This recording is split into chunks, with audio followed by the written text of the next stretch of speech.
Good morning, good morning. Good morning, everyone. I hope everyone is well and safe.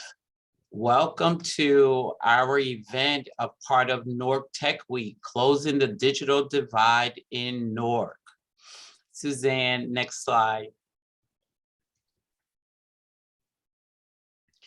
We want to take a moment to thank our sponsors for today, Invest Newark. It is part of Newark Tech Week that has been going on all week long. This is our last day and we're closing it out. We want to also thank the Rutgers University Newark Transparency and Governance Center. We thank you, the School of Public Affairs and Administration, as well as the National Science Foundation for participating in all of these activities and events this week. As I peruse through the week activities, some of them unfortunately I missed, but it sounded so exciting. Next slide, Suzanne. My name is Sharon Stroy, and I'm here this morning serving as the Director of Public Engagement in the School of Public Affairs and Administration at Rutgers University Newark. In my role and my responsibility, it has always been a pleasure to create collaborative spaces for the faculty, staff, students, alumni, and our local community together. Today, you'll get a chance to hear from panelists discussing transparency in the digital divide in the city of Newark. The purpose of this panel is discuss the potential of Newark Fiber to shrink the digital divide in Newark by exploring the ability to enhance civic engagement and to improve health, economic, and education outcomes in the city. Our panelist today, who you will hear from in a few minutes, is Dr. Gregory Pomergescu from the Transparency and Governance Center at Rutgers University Newark, Mr. Anthony Advent from Invest Newark, Dr. Lyanna Summey, for the principal for the Newark School of Data Science and Information Technology, and Dr. Diane Hill, the Center for Health, Equity, and Community Engagement at Rutgers University Newark. But at this moment, I would like to introduce our moderator for this morning, who will be taking care and walking you through a great discussion. Dr. Suzanne Piotrowski is an Associate Professor of Public Affairs and Administration at Rutgers University Newark and the Director of the Transparency and Governance Center. Dr. Piotrowski's researches freedom of information, transparency, and open government issues with a strong focus on connecting with communities of practice. In 2020, she became a co-principal investigator on a 2.3 million Smart and Connected Cities National Science Foundation grant to make public services more equitable and efficient in the city of Newark. In 2018, Professor Piotrowski was appointed by the Archivist of the United States to serve on the Freedom of Information Act Advisory Committee. She also has served as the independent assessor for the United States National Action Plan for Open Government Partnership. She's consulted with the World Bank Institute on evaluation of Thailand's Official Information Act. Previously, Dr. Piotrowski served as Deputy Dean for the School of Public Affairs and Administration during 2009-2010, and she held the position of Faculty Fellow in the Office of Chancellor at Rutgers University Newark. While she was on leave in 2017, she served as the Honorary Research Associate in the Department of Politics at University College in London. It is my absolute pleasure to introduce Dr. Suzanne Piotrowski, our moderator for this morning. Thank you so much, Diane. That was wonderful. So, okay, everybody, thank you so much for joining. We're going to do a roundtable this morning, as Sharon mentioned. We've asked each of the panelists to say some remarks. And then we're going to go around and I have some questions for all of them. And then if we have time, we will try to get to your questions as well. So if you could put any questions you have in the chat, And if we have time, I'll try to go through and pull a few of those out to ask to the panelists at the end. Okay, Greg, if you are ready to kick it off, we look forward to hearing what you have to say. Great, thanks, Suzanne. So, yeah, I guess I should start by briefly introducing myself as well. So my name is Greg Pornbesco. I'm an associate professor in the School of Public Affairs and Administration. I'm also an associate director of the Transparency and Governance Center, and I work with Suzanne as a co-PI on the National Science Foundation grant that Sharon had mentioned earlier. My work really looks at sort of how governments are using technology to engage with the public and how the public uses technology to engage with the government, often through a lens or an emphasis on information exchange. And with that, I think it's really interesting to discuss sort of the implications of civic engagement in this sort of digital era. And in particular, what I'd like to discuss briefly is how, in a way, access to broadband and high-speed internet in particular serves as a constraint on sort of our status as a citizen, as a resident of a particular community, as we see governments experiencing more and more pressure to adopt different types of engagement efforts, right? In technology-mediated engagement efforts. So with that, I mean, I think it's useful briefly to start off by mentioning what I think of when I'm talking about engagement, or what we're all thinking of. There's a lot of different terms and a lot of different ways to explain engagement. I think the most useful for the purposes of this roundtable today is to think of it very broadly as an attempt to interact with the government, right? These attempts to interact with the government can be citizen initiated or resident initiated. They can also be government initiated. And what we know from the COVID pandemic, in many ways, it was tragic, but it was also very fruitful in the sense that you don't know what you don't know. And the COVID pandemic helped us understand a lot of things that we didn't know previously, right? So New Jersey was in a way, along with a couple of other states, a pioneer in attempting to close the digital divide for K through 12 students, right? Sending out tablets and hotspots for kids. But still, we didn't see the dial move much in terms of the digital divide. It really didn't fix these underlying structural problems. So one way to think about the digital divide as it relates to engagement is access to devices, things like hotspots or tablets. Another way is in terms of self-efficacy, right? If I contact the government and I communicate my needs or things that I want, is the government really going to listen, or does it go to, does it fall into this government bureaucratic abyss? And then most salient or most germane to the purposes of today is broadband access. And what we see is sort of as broadband expands more and more throughout our communities, we see more and more pressure on governments to adopt novel engagement tools, right? Like virtual town hall meetings, Q&A sessions, public hearings, email accounts, embedding Q&A and Q&A things on chat boxes on government websites.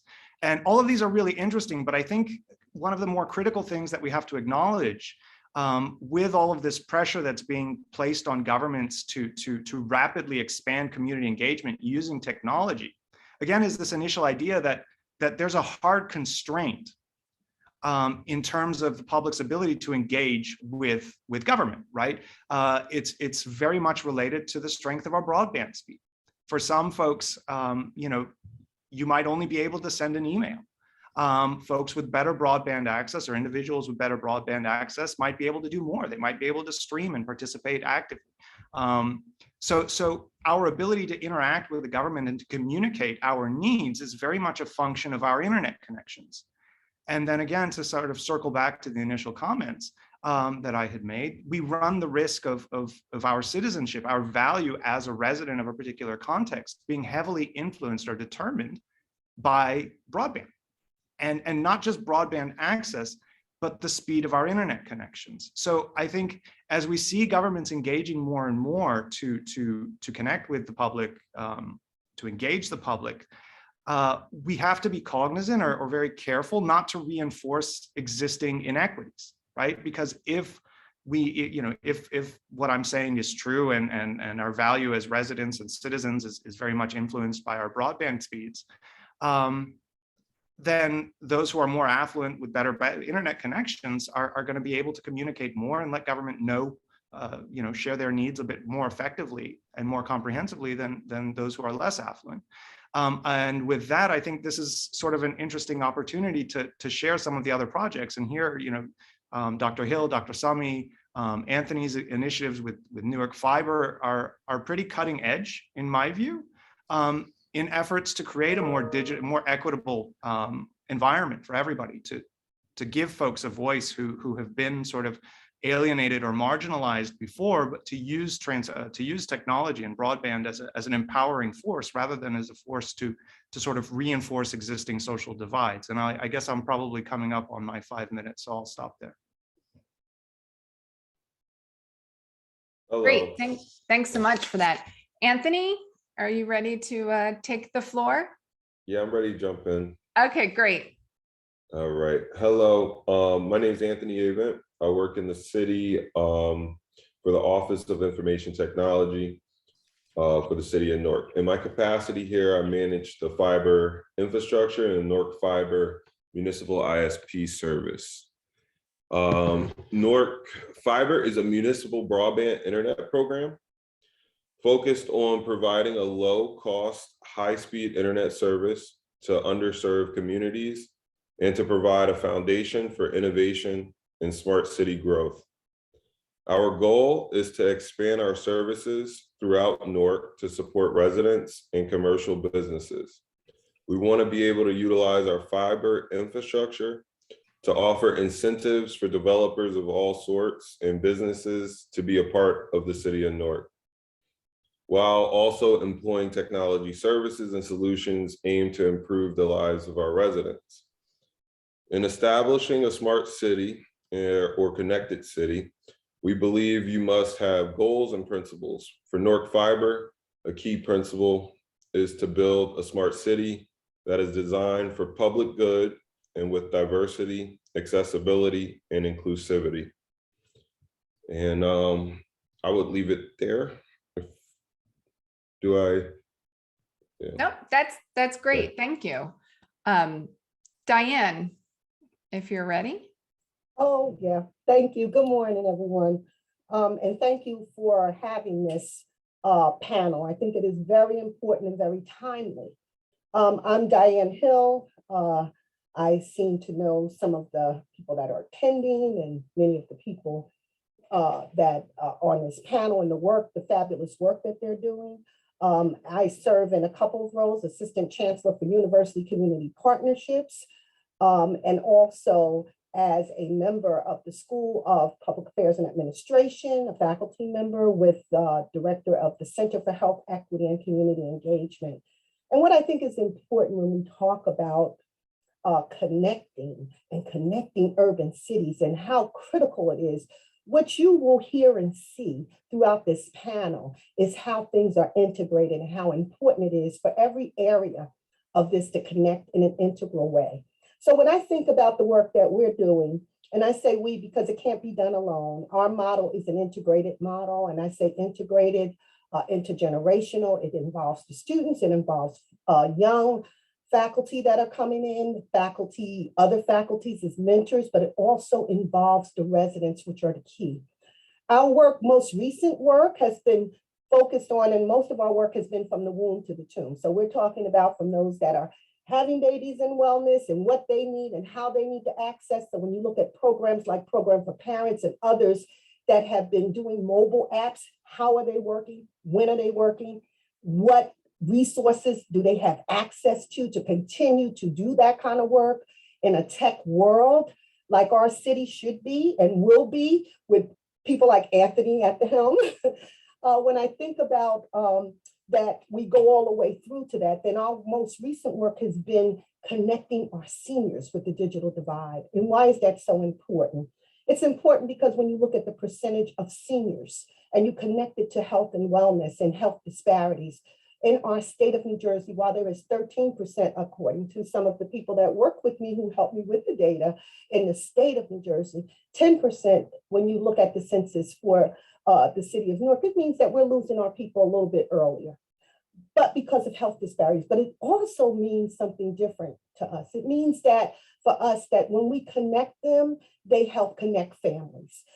We talk about the digital divide, and our work is very deeply embedded in that piece, because we want our seniors to be able to connect globally. We know COVID, what it did was it brought out more of the disparities in the communities. But we also know that some of the things that we're addressing in COVID, we should have been addressing a long time ago. There are systematic things in place that should be addressed. And Anthony is addressing them through the broadband access, not just through businesses, but for our residents. You're going to hear from one of my, who I think is going to be one of my new sheroes, Dr. Summey, about how important it is for education. And my colleagues that we're working with, how it's in a global piece of looking at really how it's connected to how you connect to everything from the moment that you walk out your door. So when I think about the seniors, and I'll talk a little bit more about it through some of the questions, I think that Suzanne is going to probably bring out. Dr. Piotrowski, I'm sorry, say Suzanne, because that's my friend too. And when we think about, some of the ways that our seniors connect and some of the issues, we know that if we don't connect them to broadband access, they're not going to be able to connect to the resources that they need.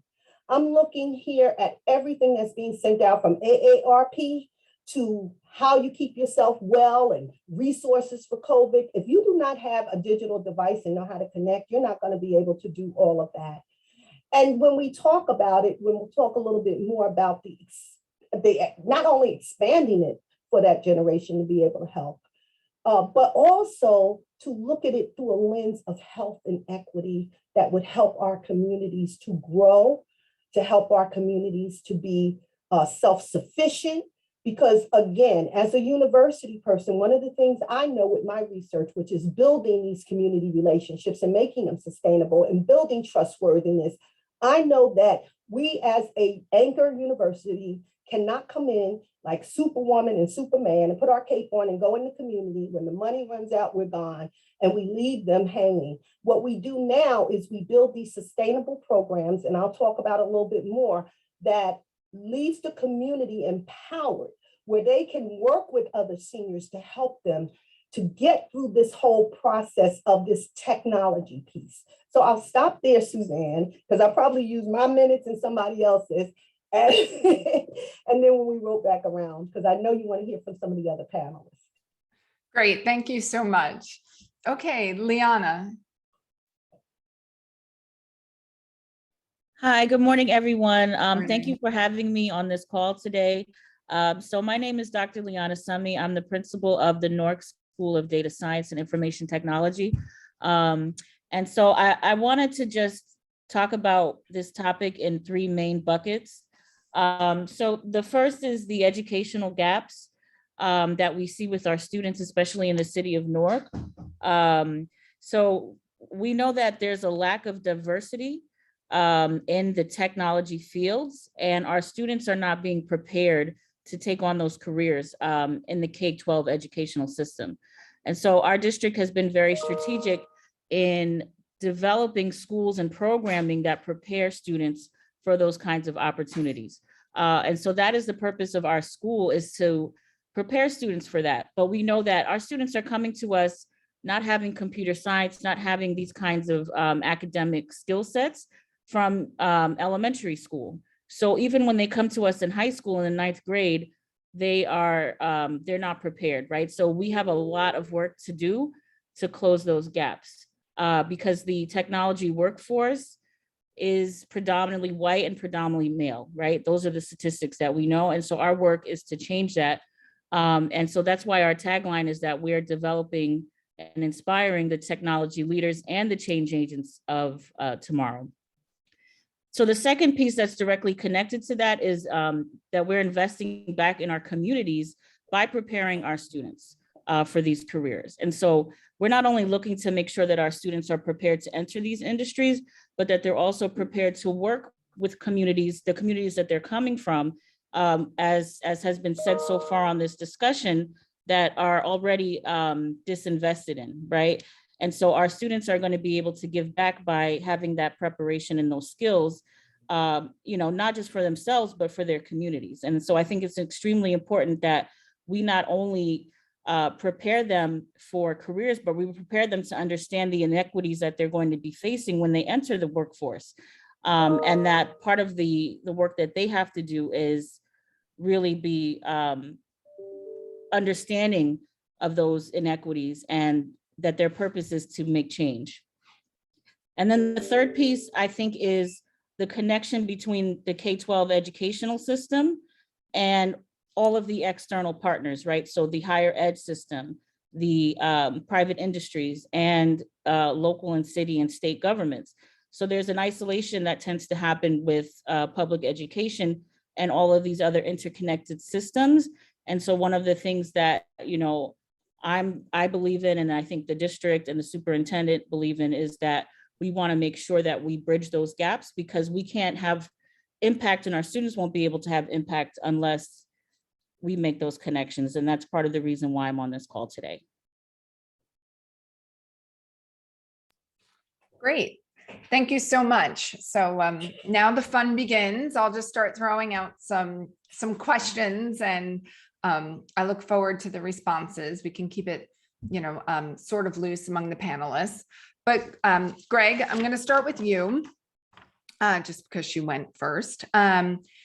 You were talking about engagement in broadband, engagement with government in broadband, and I was wondering if you could give us like specific examples that you can think of where engagement with government is facilitated by broadband, to kind of help us understand. Yeah, sure. So I think probably an apt illustration or a good illustration that came from the pandemic was telemedicine, right? So our ability to interact and get care that we needed while not putting ourselves at risk was very much a function of our internet connections, right? Because like not every connection is capable of high quality streaming. I think another illustration would be the ability to work from home, right? So there are sort of structural issues in the labor market, but there are also just not having the internet access that means that folks are having to rely on other sources of, well, they're just not able to do what they need to do from home because they don't have adequate internet access. So these would be sort of two illustrations of how broadband delimits our ability to do things. Now, applying that to the context of government, it would be things like engaging in virtual meetings, right? Because a lot of basically everything was online for almost a year and a half. So the individuals who weren't able to sort of stream these Facebook Live events, for example, because their internet connections weren't sufficient, there's massive knowledge gaps, right? And just as one extension of that, I think when people aren't able to fill their information needs by going to government, this opens a door for misinformation, right? So by not having access to government, because government is relying on sort of platforms that require high-speed internet access, people are going to get informed somewhere, right? So government is sort of, I mean, it creates an issue in terms of creating an informed society and the knowledge base that government needs to advance everyone's interests. Does that, if that answered the question? Yep, it does. And I'm actually going to throw it over to Diane, because I saw you nodding, and I know you work with a bunch of different groups, as you say, womb to the tomb. And I'm particularly interested in the seniors you work with, but really, how do you feel that broadband access is needed for these groups for engagement? Yeah, I think it's broadband access, and let me take it from there, but it's not just broadband access. It's also about the technology itself. It's about the support for that technology that is a critical component. And that's why when I hear Dr. Summey saying that we're going to start earlier on, and we should have started earlier on, because what a beautiful world it would be if everyone had taken that trajectory across their educational span and look, and by this time we wouldn't be talking and having this conversation because everybody would know how to use a device, and that's not the case. So I go back to the broadband piece that you asked because I think that it's important. Number one, as senior citizens, seniors in access to broadband, they don't have the money all the time or the trust to get broadband. And I'll tell you why, because these special programs that come out, they say, oh, you pay 120 or you pay $20 or whatever, but you got to use a credit card, put it down. They don't always have that. The other issue that I just found out recently with a group that we were meeting with seniors who are training other seniors to use the device is that not only were people a little skeptical about putting a credit card in for the device because you have to put something down, but we have to find systems that allow them to get beyond that, but more so that it's not just during COVID that you pay $20 or $50 for the year for a special thing.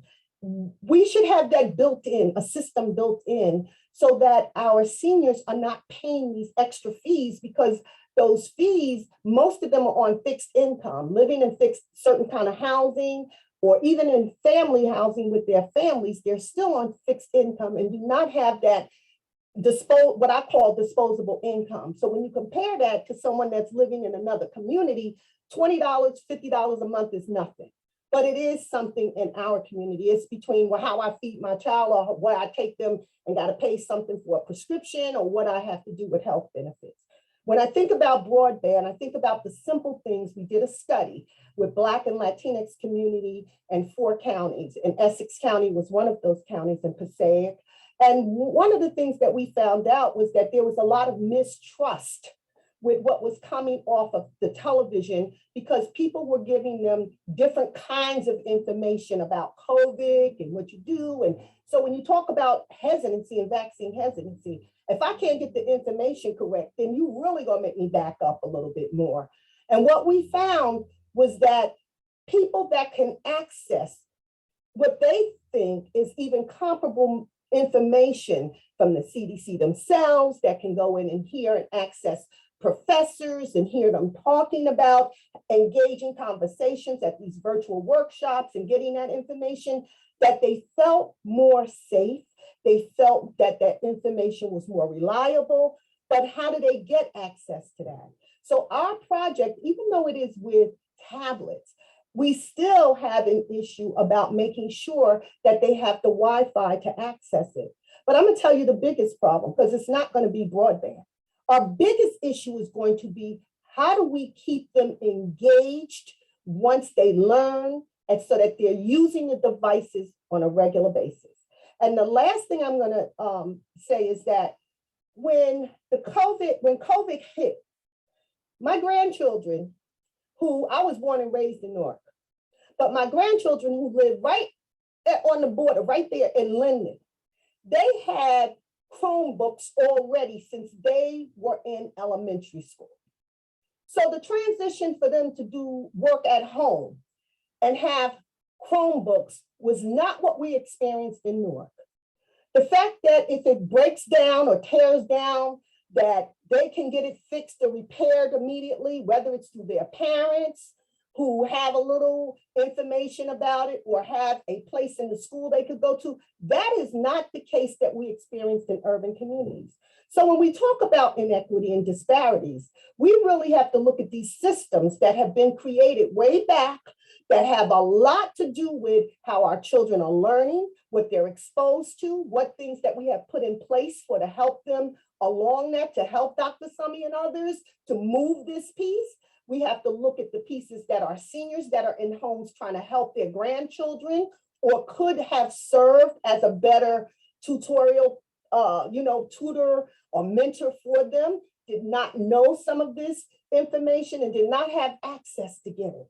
So that's part of why broadband is so important. Broadband is important, but we can't lose sight of it. All works together. You have to be able to access the technology. You have to have the broadband to do that.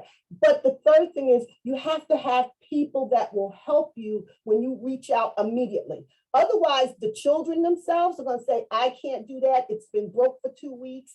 I can't do that because I don't know. And the seniors, they feel the same way. The device is useless if I'm stopped in the middle of something, or and it could be something as simple as I didn't charge it right, or a new app is coming down. So we have to find ways of having sustainable projects and programs that allow the community themselves to help themselves. Great. Thank you so much, Diane. You gave us a lot to chew on there. So I am going to now take out my magic wand question. First, I'm going to go to you, Lyanna, and then I'm going to go to you, Anthony. So Anthony, you can think about it. I'm going to give you a magic wand to fix, expand broadband in Newark, whatever you want. And you could tell us what you would do. But I'm going to start with you, Lyanna, because I see you reacting a lot to what Diane is saying, especially in your high school. So what, if you have a magic wand to fix digital inequality, we won't even focus necessarily only on broadband, because Diane raises good points. It's the devices, it's the training, it's the support, it's all of that. What would you do? What do we need to be thinking about? Yeah, so it's all of that, right? So for me, the first thing is the access to the devices, but also to the training, the educational pieces, right? If you go to suburban schools, kids are learning how to code in elementary school. That's not happening here in Newark, right? That's not happening in cities and urban communities, and it's not happening with Black and Brown students.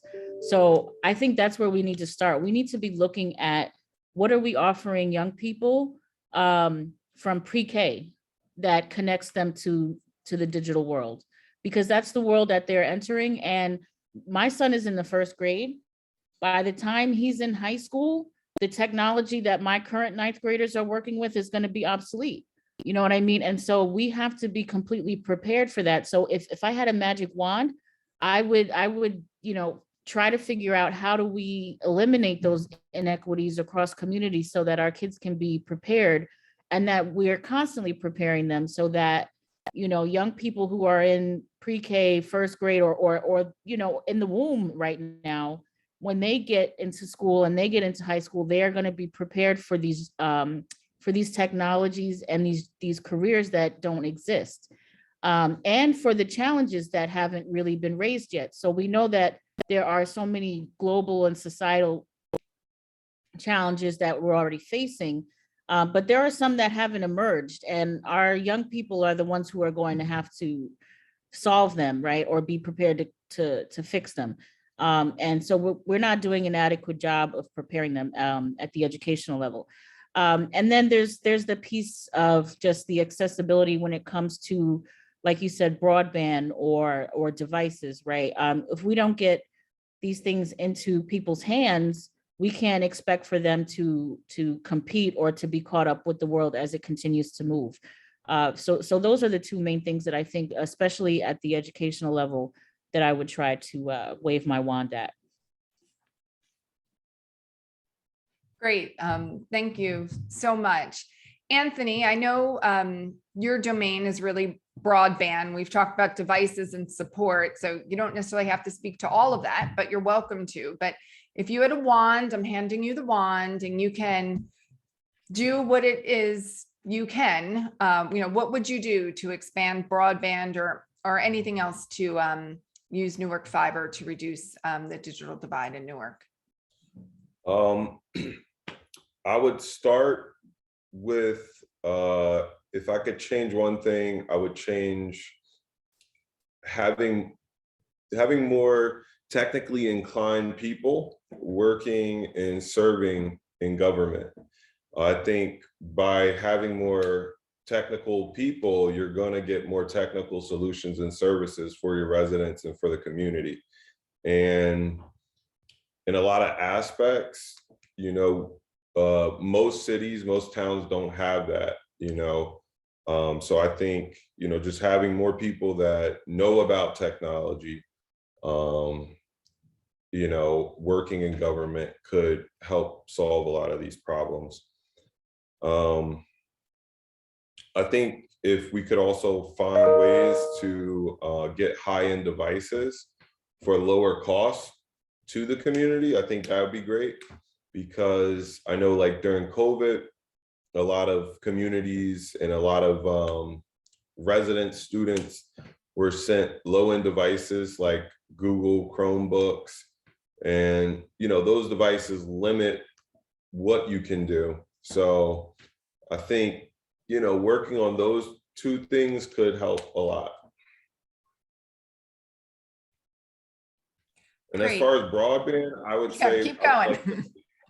I would say, because I got to say something about Newark Fiber, but Yeah, as please. far as broadband in Newark Fiber, I would love to, expand our services to nearby towns and cities to do what we're doing in Newark and provide those same services to others. Could you tell the panelists, who maybe everyone doesn't really know exactly what Newark Fiber is, a little bit what it is, how it works, the mission, anything you can to give everyone a little more information? Okay. Yeah. So Newark Fiber, again, it's a municipal broadband internet program, meaning we sell internet service, just like Verizon and Optimum. We're focused on providing low-cost, high-speed internet service to underserved communities here in Newark, and it also provides a foundation for a lot of our innovation and smart city growth. So with that said, we provide internet to low-income residents. We provide, internet service solutions that allow companies to stay in the city. So an example of that is we had a video game team that's owned by the same group that owns the Devils. They were here in Newark, and they had all these video games, and they wanted to stay in Newark and keep their business in Newark, but the service that they were getting from Verizon wasn't enough. So we were able to provide a service that kept them in Newark and also saved them over 60% of what they would have spent on internet for the year. So we find solutions and ways to provide this internet for low cost. We also use it for our free Wi-Fi service that supports roughly 10,000 users daily. And that free Wi-Fi service can be found in the parks, the recreation centers. It also supports our Link Kiosk program, which is a digital information and signage and Wi-Fi hotspots. And soon we'll have air quality sensors and data running on that. So that's a little bit about Newark Fiber. While I have you in the hot seat, Anthony, I'm going to ask you one more question and then I'm going to you, Greg, kind of with the same question. As you know, I'm a professor in the School of Public Affairs, with my colleagues here, and I see my dean on there as well. And I know from working with you, you have this very technical skill set, and it's hard to get, right? The technical skill set and being in government. And Dr. Summey is working on a lot of this, with her younger students in high school. But I'm wondering, what do we need to think about to get students, because our students work in government, to get these technical skill sets? Do you have any thoughts or about how we should train the students or connections we could make so they would have what you need to run these really important programs in cities like Newark? Well, I would say, STEM education, right? And looking at that across the board, I feel like just in America, right, that's something that we lack here. And, you talk to the average person, they don't like math or science. So just, I think, improving the basic knowledge at that level, but then also adding basic computer skills. as we go on into the future, now we're going into Web 3.0. But in Web 1.0, we were, trying to write HTML. So how many people even know how to, write HTML, let alone will be able to, comprehend the blockchain, the metaverse, this new, Web 3.0 that we're going into. If they don't understand the basics, they're going to be lost, totally lost at where we're going in the future. So I think just getting a base knowledge of computer science and raising, STEM education, I think, that's the way to do it. Great, thanks so much. Greg, do you, I don't think I've given you a magic wand yet, and I don't think I've given Diane her magic wand yet. So I'm gonna turn it over to you, Greg, for two things. First, if you have any thoughts as someone who researches and studies technology and public management about training our students, and then you can use your wand to, if there's anything you think you can make magically appear that would help reduce the digital divide in Newark. And then I'll go to you, Diane. Great, thanks. Yeah, so I mean, Anthony brought up a lot of relevant points and important points. I think in terms of education, people are going to study what they want to study. And the important thing, I think, is not necessarily to expand data literacy, and well, data literacy is the wrong term, but STEM education for everyone. I mean, it's important. But what we want really, I think, from my perspective, is more representation, right? Because right now, and Dr. Summey mentioned this earlier, there's not a lot of diversity in these fields, right? So it's not just about growing the pie, but it's thinking more strategically about the pieces of the pie. So initiatives like Newark, the Dr. Summey's school are sort of cutting edge, right? Like these are exactly, in my view, the types of things that need to be done. Newark Fiber, I mean, I'm complimenting everybody, but they're sincere. They're not just because we're on this panel. Newark Fiber as well as a municipal broadband network. We see a lot of communities starting to do more and more of this in an effort to increase equity. So education is important, but it's also sort of whetting their appetite for technology from an early age, because it wasn't just Chromebooks and Linden, it was also the ability to use the Chromebooks. And if you start engaging people from an early age and walking them through the process, I think you'll see a much more sustainable change. Again, sustainable change being something that Diane had mentioned, and I think is also critical, right? You can bring the horse to water, but you can't make it drink. You have to actively engage. It's an ongoing process. In terms of a magic wand, probably just doing what I said is the critical thing, like making sure.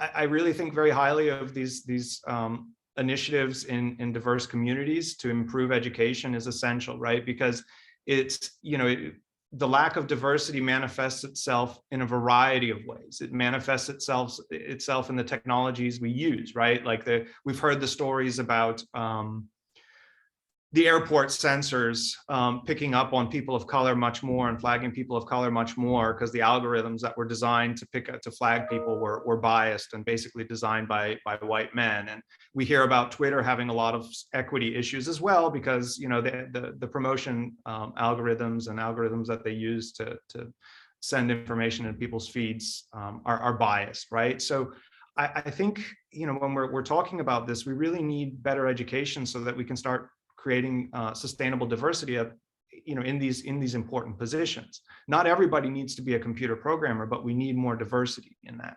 And I think one other point is data, right? Because the other thing that we're lacking is a lot of program evaluation, right? So now we're acting on our best guess, but we don't have a lot of systematic evidence. We don't have a lot of rigorous empirical evidence, data, to suggest that one path towards eliminating the digital divide is more successful than the other, right?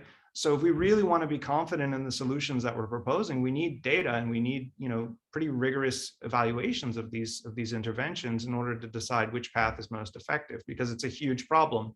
And at the end of the day, if we guess at the solution, that's problematic. So I'll stop there and let Diane pick up. No, because you hit some great points, Greg. And I think that I want to tease out a few of them. First, we don't do this work in isolation.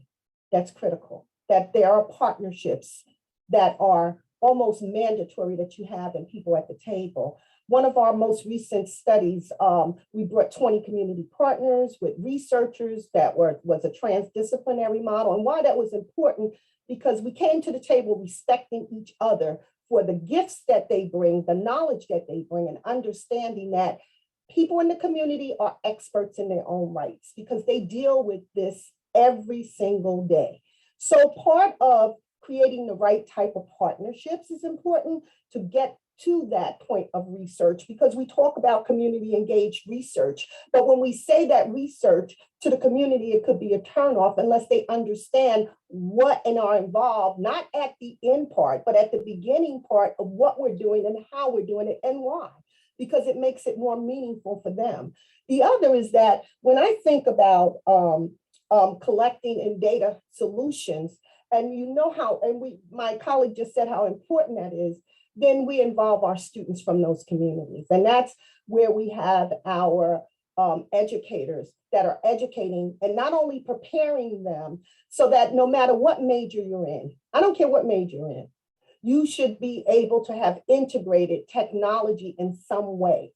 So you could be a social worker, you could be whatever you want to be, but technology should be integrated, because part of going back to that community is helping to not only be a part of the solution by collecting the data, but being able to look at that data and be able to give it back to the community, because you are a trusted source because of your social capital in coming from some of those communities. And so you're going to be respected in a different way and trusted in a different way. And so we have to start embracing those models, that we don't wait until, you know, our kids are in high school or college, as our, as Dr. Summey said, that they're experience it as an integrated part of their experience from the moment they're in school, and even before they get to school.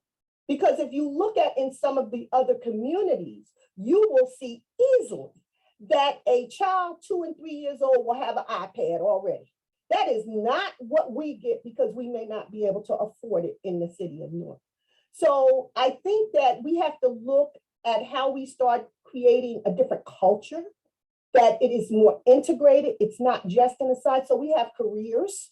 So we have people that look, and the Black and browns that are going into those areas. But we also need to make sure that those that are not saying, I'm going to be the expert technician because that's not what I do well, that they also have those gifts. Because when I look at the students that are involved in our communities with the community-based research that we're doing and helping and partnered, they're partnering with the senior citizen centers, partnering with the people there, they're partnering with the senior buildings and the people there. They're in every major, from business, social work, psychology, journalism, you name it. So they also become valuable because they take those skills and integrate them. And by integrating them, they can write about it, talk about it, be about it. And that's what's important as we start looking at this. We have to stop isolating all of our models and siloing everyone and the pieces. When we think about the magic wand, to me, is the magic wand of saying education, health. All of this is integrated in careers, because that will make the difference for all of us, that if we integrate this work and stop looking at it as a silo piece, and for our community, it is not something that I should have to ask for.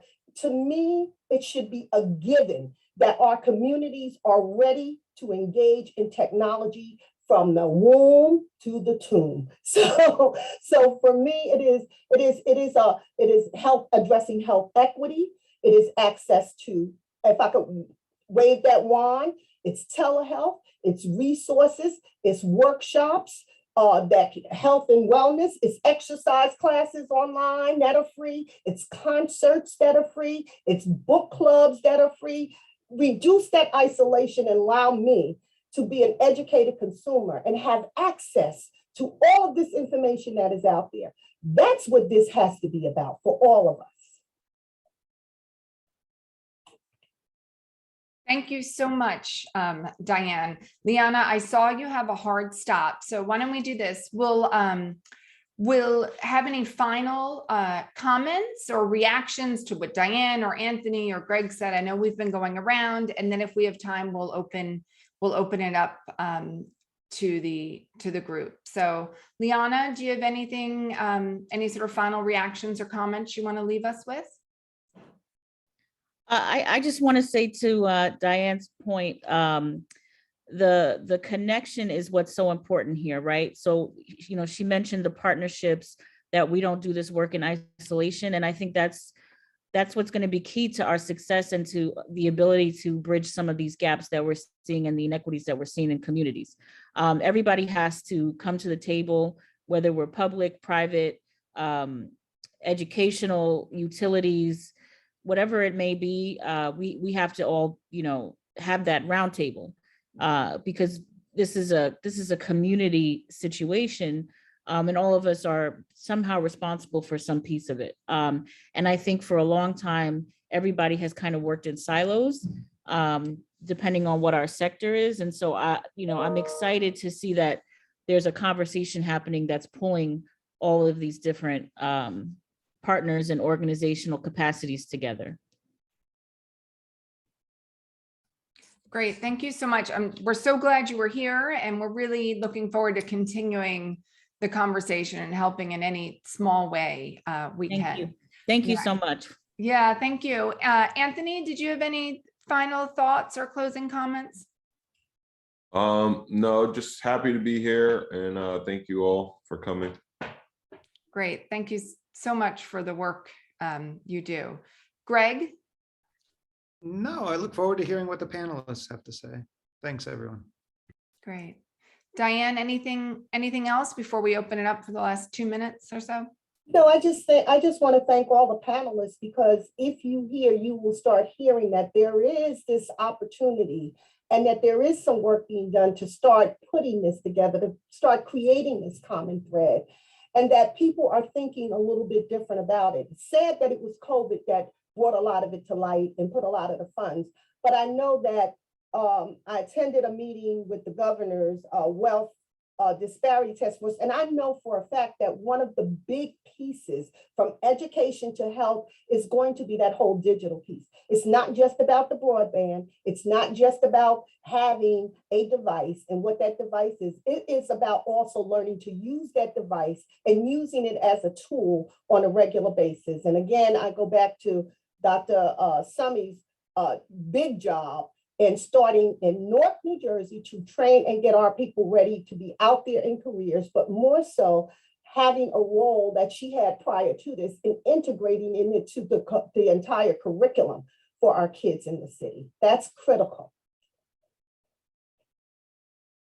Diane, thank you so much. Thank you for, as always, bringing us back to the big picture and keeping us focused.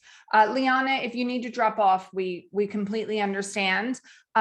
Marco Paris he wanted to say a few words in our last couple minutes. So Marco, if you have any questions to the panelists, or if you want to tell us about your project, we would welcome that.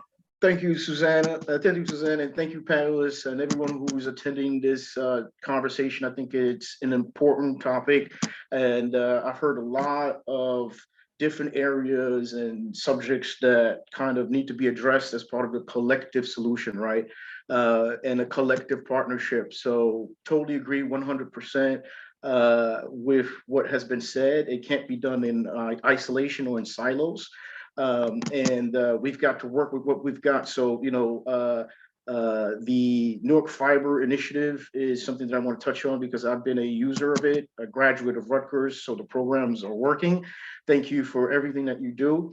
I now represent the business community, and we've solved the digital divide in various different forms. I apply an enterprise-grade approach. So what I do is I solve the problem like I would solve it for a CEO. So the bundles that we put out, they're white glove service. And even though, Anthony, they might be Chromebooks, they're geared towards the right audience. So if we have a STEM student, we might couple that with something else. But the point is, we've thought it through on what different components, and it's not just the devices. Municipal and county level intervention is absolutely necessary, because on the county level, we know who are the constituents that need access, and we can leverage those funds from CARES Act money or wherever else they're coming from. So the conversation quickly goes from bridging the digital divide to how do we help grants flow more easily so that we can fund these programs. So I would love to have a follow-up conversation with anyone on this call. And thank you very much for allowing me the opportunity to speak. Sure, great. Thanks for sharing with us the work. I was going to say something too, please. Sure, we've got like 30 seconds left.